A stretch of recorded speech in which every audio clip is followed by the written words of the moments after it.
Hello. Before kicking things off, we just want to give people a moment to log in and get into the webinar. So we'll just give it a minute or so here. All right, let's get started.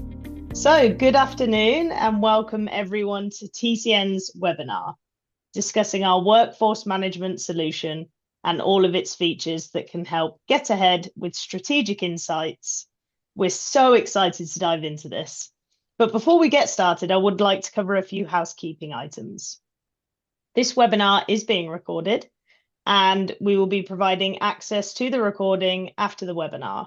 So do keep an eye out for it or ask your account manager for direct access in the next few days. Secondly, during the webinar, if you have any questions or comments, please utilize the chat function. There will be a Q&A opportunity at the end of the webinar, but please feel free to send any questions in throughout the presentation and we can address them throughout if we're able to. Okay, so in this webinar, we aim to address how to switch from firefighting problems on the daily to forecasting ahead and being prepared for situations as they arise using workforce management. Our webinar presenter today is Heather Jones, and Heather is TCN's workforce management subject matter expert. She grew up in contact centers, starting as a customer service agent when she was just 18, and now has upwards of 20 years of experience, with most of those being in the WFM role. She is also a mother, a data detective, a critical thinker, and a problem solver. Heather loves coffee, girl after my own heart, photography, writing, and learning. And she especially loves knowledge sharing about workforce management. So all of you attending the webinar right now, you are definitely in the right place. We're excited to have Heather here with us and to hear what she has in store for everyone today. So I think we've got an agenda slide, which should be visible to you. So we can take a quick look at that agenda for today. So there's the introduction to TCN's workforce management solution. We'll then learn how to better understand your data and what it's telling you. Next, we'll look at how or when to react to changes and fluctuations. And then we'll take a look into TCN's WFM tool itself. And then finally, we'll open it up for Q&A and final thoughts at the end. So there should be a slide now with our all-in-one, showing our all-in-one platform. We call this the pinwheel, and each section makes up the full integrated infrastructure to ensure you have everything you would need all under one roof. Today, we'll focus on the workforce management slice of the pie, which is falling under the workforce engagement section. So you've probably heard enough of me now, and we'll hand over to Heather to give us a look at the actual product and help us understand how to best implement and utilize workforce management. All right. Thanks, Emma. Thanks. I am going to share my screen. Give me just a moment here. And we should be seeing the same slide we left off on. So Emma, can you confirm for me that you can see my screen? Yes, I can. Okay. And that's the hardest question I'm going to ask you today. So you can kick back and relax and I'll take it from here. All right. So I like to start any conversation about workforce management out with just calibration on what workforce management is. And it may surprise you to learn that workforce management is a process before it is anything else. Now, the process is made up of 4 repeating steps, including forecasting, scheduling, real-time management, and reporting and analysis. Now, this process works best when it's supported by a software solution, but that doesn't mean that the framework isn't present even if you don't have a software solution in place. Chances are, though, that a disproportionate amount of time is being spent on each of these process steps in your current framework or workforce management process.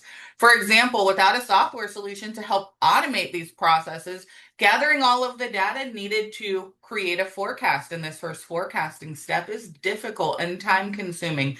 So chances are organizations are spending less time on the early steps of the process if they don't have a software solution, and leaders are feeling stuck right about here, right? In real-time management, firefighting their way through each unexpected queue or unexpected coverage gap. And while they're here in the real-time management mode, they're probably also here, feeling chained to their devices, or here, feeling overwhelmed, feeling like overwhelmed has become the new normal. Now, when the WFM process is properly supported and firing on all cylinders, it touches all aspects of call center management in one way or another. Each step of the process here has something in common. They all rely on data from the process step before it. So forecasts are created using historical data. That's why without a software solution, it's tough to gather and analyze all of that. Schedules are then created based on forecast distribution data, and then performance data like adherence is monitored throughout each day. And evaluating historical data helps leaders fine tune each step of the process each time we go around this wheel.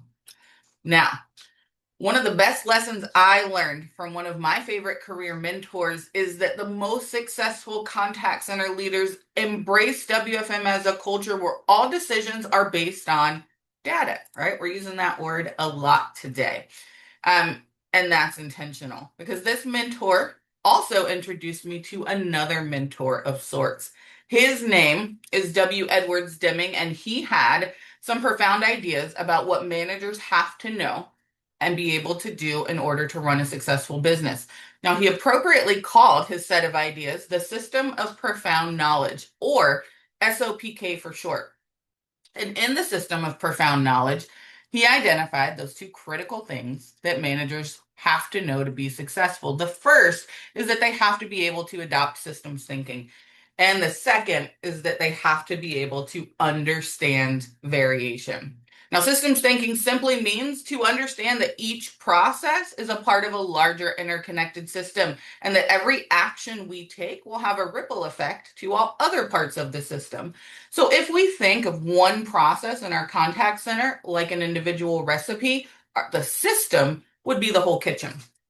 And variation, that second thing that managers need to understand, is defined as the inevitable, ever-present differences in people, processes, product, and output.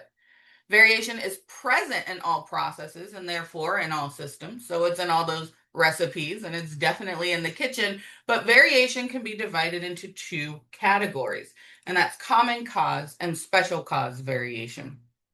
Truly understanding it means understanding which type of variation we're dealing with. So common cause variation is the inherent variation to any system process. So think about normal absenteeism in a call center on a Monday. It's variation that we can loosely plan for. It doesn't need a significant reaction, and it can be controlled with process creation or improvement. Special cause variation. This is the unexpected, unique, external to the system impact. This is, think, significant absenteeism related to a weather event, something that you have to react in a big way to. All right.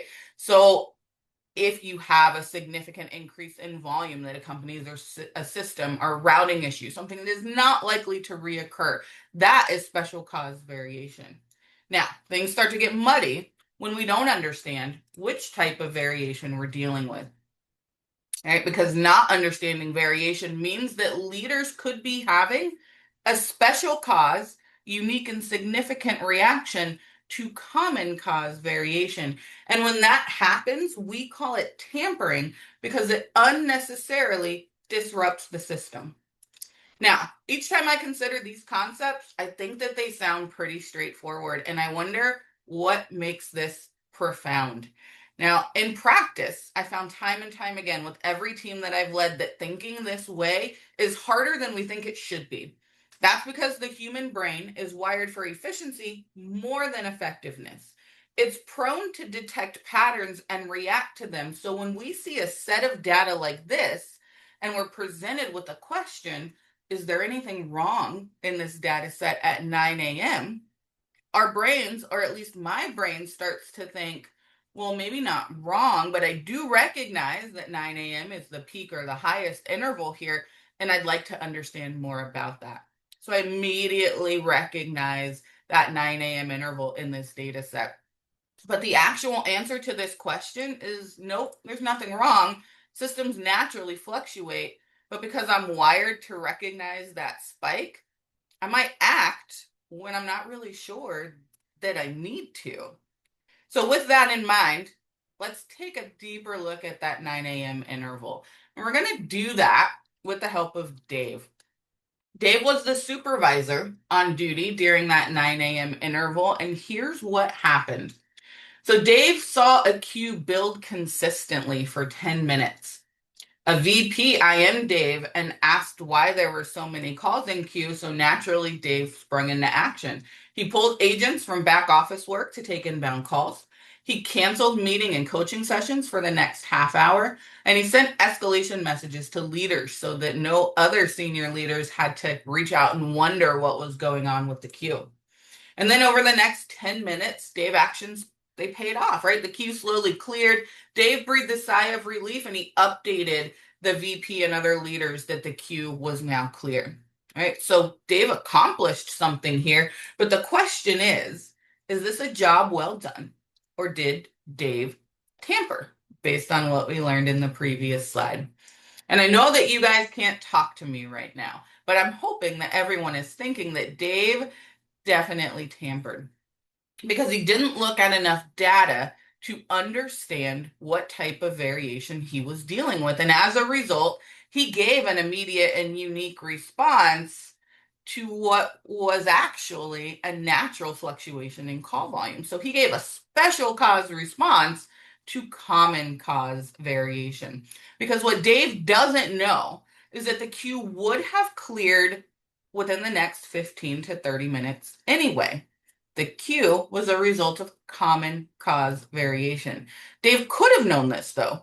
He could have had visibility to how his staffing was planned for every interval of the day. And with that, he would have seen that while the 9 a.m. interval here did look like it was red and understaffed, several consecutive intervals after it were right staffed or even overstaffed, meaning that the queue would have been a service impact that the center could have easily absorbed. And while Dave's response to the queue did in fact clear it, it also disrupted the system.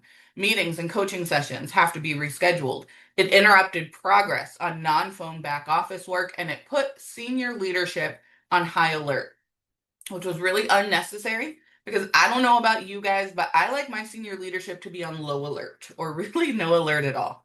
All right. So let's take a look in TCN WFM at what Dave could have done, right, in order to set himself up for success and avoid disrupting the system. Now, we are looking right now at a TCN organization landing page within the operator application that Emma talked about earlier. And we're starting here just to see how easy it is to open up this navigation menu and click on workforce management. Now, for existing clients, this is a permission that account managers can turn on, and in a matter of seconds, we could be at this landing page ready to get started with our planning process. Now, Dave could have known where his volume was going to come in and known exactly what he planned to expect at that 9 a.m. interval and throughout the rest of the day by looking at his call volume. And WFM pulls that into our forecasting module in the form of a skill profile. Now, skill profiles will pull in any existing hunt group skills, campaigns, etc., that are active in an account And then we'll work with you to evaluate that volume to determine if it makes sense to group any of it together for more streamlined planning. And then once that volume is evaluated from our forecaster menu again, we have a profile forecasting model. That profile forecasting model would have required our friend Dave to simply select the volume he wanted to forecast or the skill profile he wanted to forecast and the date range that he wanted to create a forecast for. And then the model would have automated grabbing all of the history and creating a future forecast for the date range Dave selected. He would have been able to interact with that forecast, pulling in some historical data to see how it compares against some recent history. He would have been able to drill down and look at individual weeks or individual days, seeing what the call total was for those days and how that volume was being distributed. He also would have been able, if he wanted to drill down into those distribution patterns and make modifications if it's appropriate to do so. So we could see and modify how much volume is being allocated to each month within our forecast, to each week of the month, being able to impact those values by month. Also, each day of the week, so we can control how much volume is being allocated to a Monday versus a Saturday. It loads up based on those historical patterns. But if we have something coming up, like a marketing push that we think is going to increase volume for a particular week or day of the week, we can add that context in here so that it's reflected in our forecast. And once all adjustments have been made, we publish that forecast, and then we move right into scheduling. And our scheduler module allows us to easily set up each line of business we want to create schedules for, link our forecast in using that skill profile entity we talked about a moment ago, and then we fill in some simple details about our contact center. So we tell it hours of operation, and then we tell WFM using a shift template how long we want shifts to be, how many agents we want to schedule, how flexible we are in our scheduling approach. Do we want WFM to choose our shifts and our break and lunch placement times? Or do we want to dictate using specific time setups and activity ranges exactly where those activities should fall? Right, so the scheduler can support either one of those scheduling approaches. And once we build schedules, we get that comparison view that we saw in the screenshot a few moments ago. So we get a visual representation of how many agents we have scheduled versus how many agents we require, and even what our service level projection is for each interval. And as we're reviewing our schedule draft, if we want to drill down and impact an individual day, we can zoom in on that day, see where there's coverage needed, and then immediately be able to edit that schedule to adjust a start time or even add an activity. And as we make each change and that shift updates, it's going to prompt us to update our table. So as we change schedules, as we add activities and meetings, and we are able to see if we're opening up a gap, if we've solved a gap. And we're also able to tell our leaders ahead of time, hey, we have a rough hour coming in from 12 to 1. We're going to need all hands on deck. And that saves Dave from that firefight because leaders don't have to ask if they already know. Now, we are going to transition back to our slide deck for just a moment. And now that we're all experts on the concepts of variation and understanding that we need to look at our data before we act, we're going to meet another one of my friends. His name is Dion, and he is a dialer manager with a problem. Here's his situation. He has noticed that his outbound call center loses momentum in the evening intervals. Now, agents are consistently busy throughout the day, and then suddenly they aren't. His TCN account manager explained that momentum slows because he doesn't have enough agents on the phones. But he is sure that he has enough people scheduled for his closing shift. So frustrated by the consistent evening slowdown, he decides that the answer might just be to increase his evening staff because after all, he has He's lost a couple people to attrition over the past few months. And now a new training class starts on Monday, and they'll hit the production floor within a couple of weeks. And Dion can't wait to restore his evening momentum. Now, the same question that we asked after Dave's use case, is this a job well done, or did Dion tamper? So the answer here is Dion, just like his buddy Dave, he also tampered. Now, he didn't look at enough data to understand which type of variation he was dealing with. And if you guys take nothing away from this webinar, take away the lesson. Before we act, we look at data. And the best way to do that, right, is with a software solution that shows us our data. Now, Dion could have known, right? He could have dug in a little bit more, and he could have known that the problem wasn't with what the calls were doing or not doing. The problem was actually with what his agents were doing or not doing. And with WFM, he could have seen via the real-time adherence feature anytime an agent was not in adherence with their schedule. And taking action to return those resources to the phone would have restored his dialing momentum without having to overspend on labor, because essentially Dion spent money he probably didn't have to spend when he could have simply looked at the behavioral issues occurring within the contact center and taken steps to maximize the effectiveness of his existing staff. Now, adherence, right? Why do we care so much about adherence? Why does it matter if agents are out of adherence? And how many agents have to be out of adherence before we start to feel an impact to the call center, right? Do I really need to manage it? At what point is it a problem and should I care? The answer to that question might surprise you, because in fact, the answer to how many agents have to be out of adherence for the call center to feel an impact, that answer is one. Okay. In fact, that there is a concept in call centers called the power of one. And the power of one is a fundamental workforce management concept that illustrates how missing just one person can create service level challenges. So we focus in on the power of one because so many agents and even leaders fall into that trap of thinking, I'm 1 out of 20, I'm 1 out of 50, I'm 1 out of 100. It can't be that big of a deal that I'm not in adherence with my schedule. And there could be some jobs that if you're 5 minutes late, you simply start your work when you arrive. But if a call center agent is 5 minutes late, chances are that his or her work is waiting on hold in queue, and the service level clock is ticking.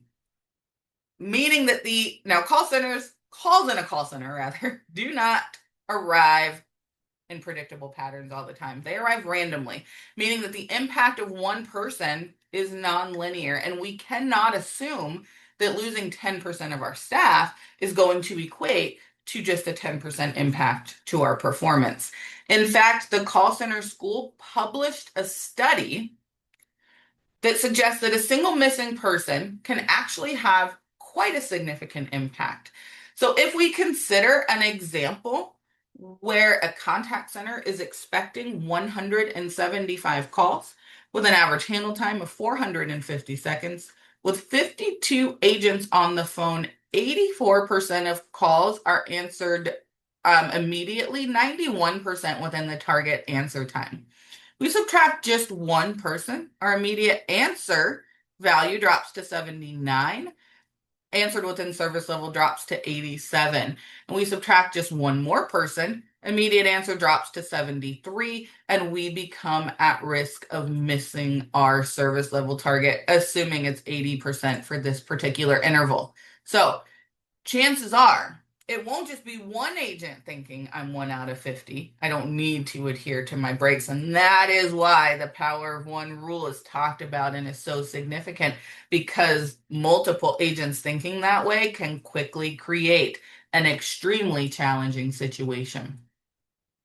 Now, real-time adherence visibility would have allowed our friend Dion to see and address real-time impacts, and then data flowing from WFM to the existing business intelligence tool would allow for the creation of adherence dashboards that allow leaders to view agent activity and adherence across time so that they can determine if the real-time impact they addressed earlier is representative of a longer-term behavioral pattern that needs to be addressed maybe in a coaching conversation. So let's look in TC and WFM at what could have benefited our friend Dion. This is kind of a good time to do a handoff, right? Because once Dave had completed his schedules, he would have published his draft schedule. And once we publish schedules, they become visible to our adherence feature.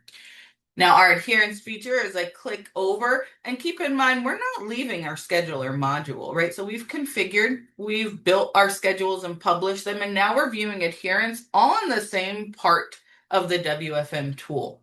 And as we look at our adherence screen here, we see that we can see our agent schedules, and then their actual activity unfolds right over the top of it. Now we're at the beginning of our day for today, so I'm going to scroll back and look at the last 24 hours. So I'm going to take a look at yesterday to really get a feel for this screen. Now, if the actual activity that unfolds right over the schedule, if the actual activity matches the scheduled activity, our colors are going to match. So you see purple and purple. If it doesn't, and you see this purple has lines across it. So it has a patterned area, and that patterned area alerts us to an adherence violation.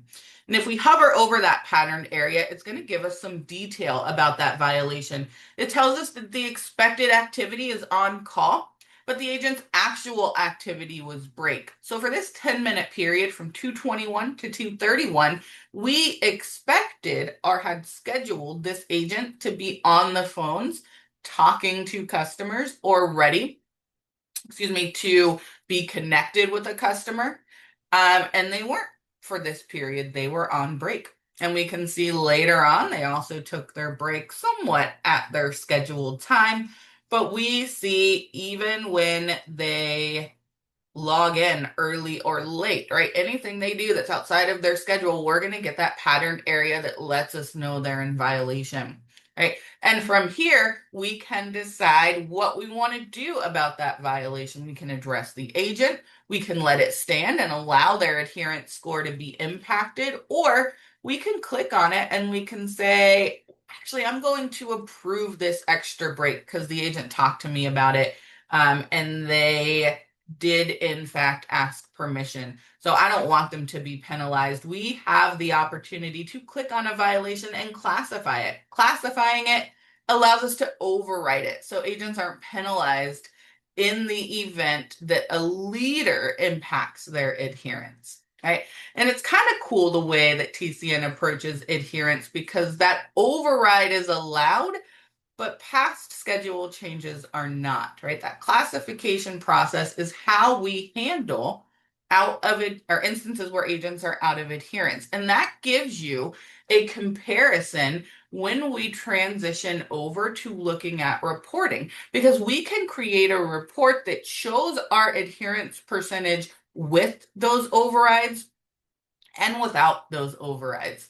So we keep the incident indicator that adherence issues could have caused performance challenges, but we don't penalize the agent. And that enables us to use our standard dashboard, which we're looking at an example of now, to evaluate what's actionable from an adherence standpoint. Now, this is my demo account, and I have terrible adherence. So I can see that for the month of May, which I've chosen here, my adherence for my line of business was only 4%. I can also see how much on-call activity and how much of each activity was scheduled for my line of business here and how much was taken. And then I get a conformance measurement as well as an adherence measurement. Conformance is comparing my totals, and adherence is measuring what percentage of time I was actually working in alignment or in accordance with my schedule. Down at the bottom, also included in our standard dashboard, is a by agent view that shows us for the time period we've chosen adherence results or adherence performance and scores by agent. We also have the option to drill down into a timeline for any agent. And once this loads up, it's going to show us everything that agent did. So every time there was an actual state change, or every time their state should have changed because they had a new activity starting on their schedule, it is going to show us exactly what they did. And this is an excellent tool for coaching because you only see one agent's information and there's no risk of sharing or having one agent see what another agent is doing. This timeline is also available for the entire contact center and the entire population that we're scheduling. So instead of just one agent's timeline, I can see all of my agents for a time period that I've selected here. And this one, the possibilities are endless in terms of analysis. So I can export it, I can slice and dice it, I can drill down and see how frequently people were on break, on system issue. I can catch those call avoidance behaviors here, and really have actionable coaching conversations that move the needle from a results perspective. Now, you may ask in all of this, where do agents know, right, what their schedules look like, and how do agents know when they're supposed to take their break or lunch? We're going to jump into an agent view. And so this is a very basic view of what agents may see. Depending on your account, if you're an existing client, your agents may have more stuff on their screen, but when WFM is turned on, we can access the agent portal and click on My Schedule. Now, My Schedule tab opens in a separate tab. That's intentional because we don't want to interrupt anything that the agent may have going on their screen. And we definitely don't want to interrupt a call if they happen to be connected with a customer while they click on My Schedule. Initially, they will see a calendar that displays start and stop times, but if they click on those start and stop times, they'll see a details pane that pops up on the right-hand side of the screen, showing every activity that's part of the schedule, as well as the duration and the start and stop times. So agents will know when they're supposed to go on their break, their lunch, etc.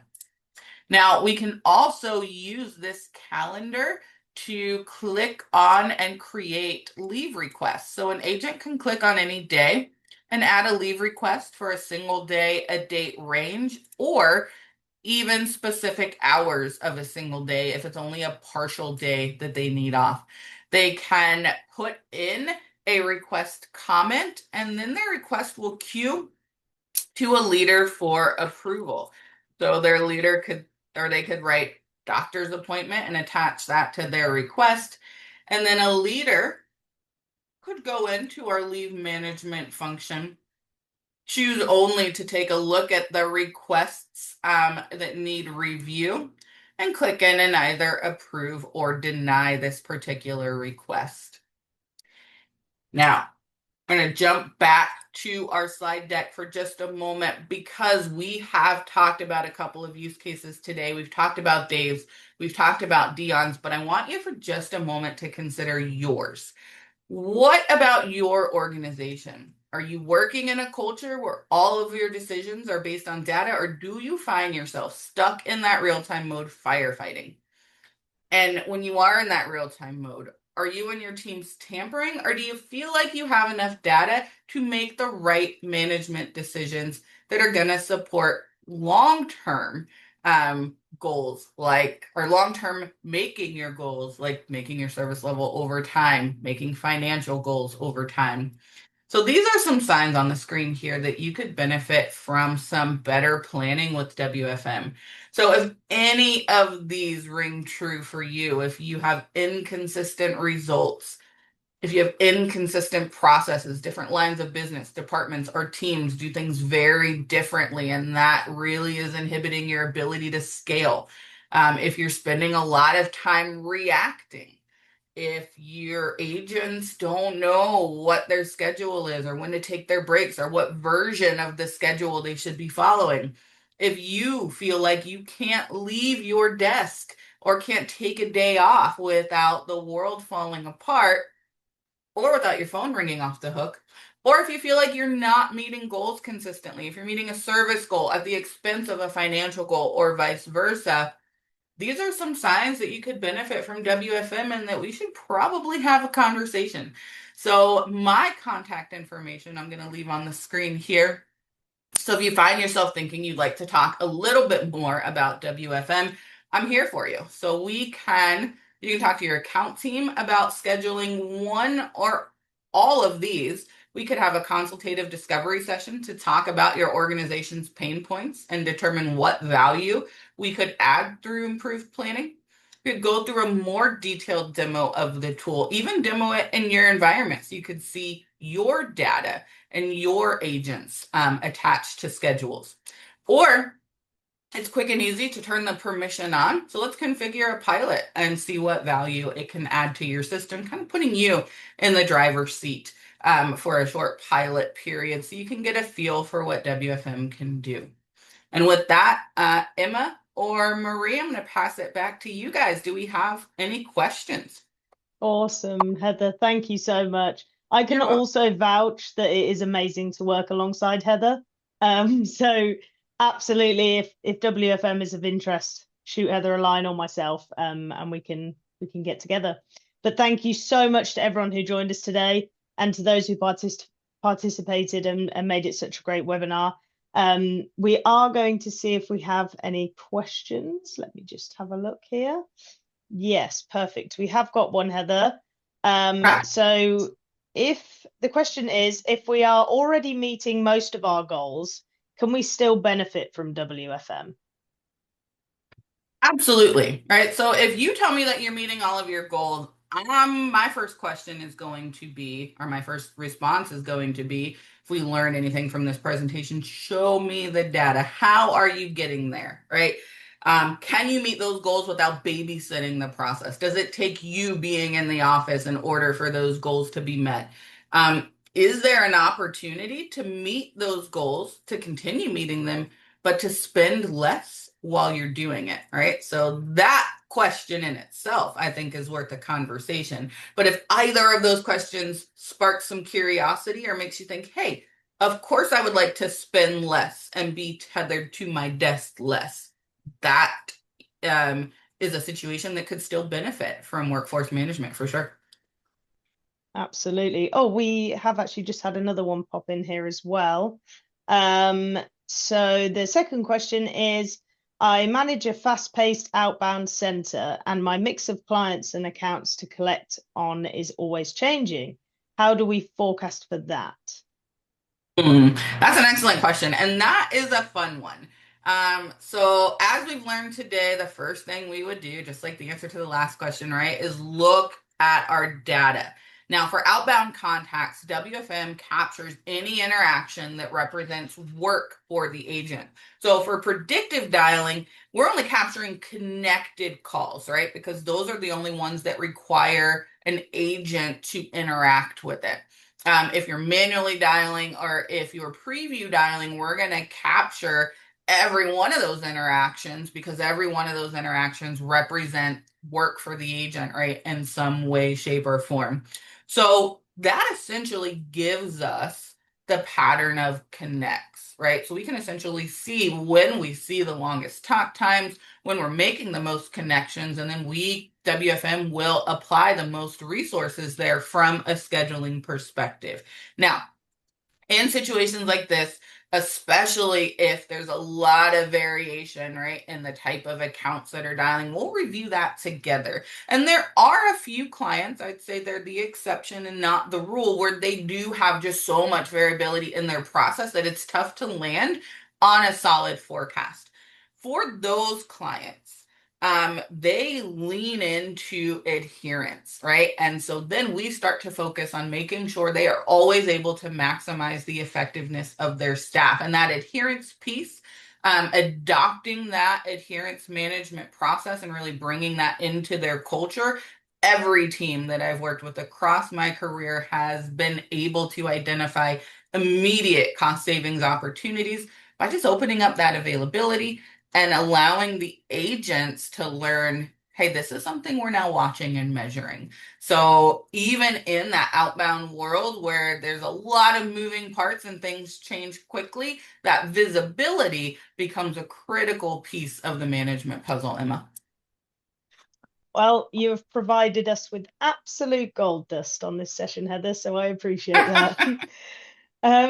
All right. Well, thank you for the questions. I think that's all for today, or at least all we have time for.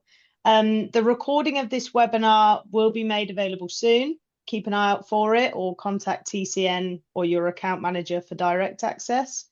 Additionally, you can also contact Heather to learn more about workforce management and see how it can specifically benefit your operations. And lastly, if there are any questions that we did not get to during the Q&A, please do reach out to our UK team via email or Heather directly. But thank you again, everyone. Thanks, Heather, and have a great Thanks, rest of your guys. day.